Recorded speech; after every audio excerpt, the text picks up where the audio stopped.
कुर्बान जाऊं मियाँ मुहम्मद बख्श साहब कितनी वड्डी गल करते ने। हिजर तेरा जे पानी मंगे मैं खून ना दे गेड़ा जी करदा तेनू कोल बिठा के दर्द पुराने छेड़ा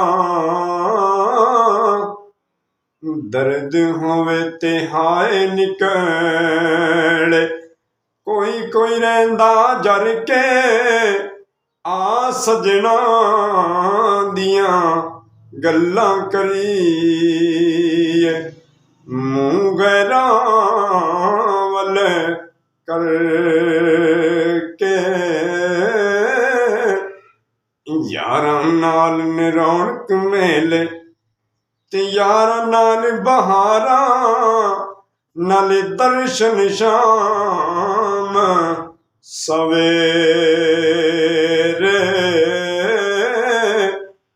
यारां बाजों यार फरीदा दिसन चारे पासे अंधेरे।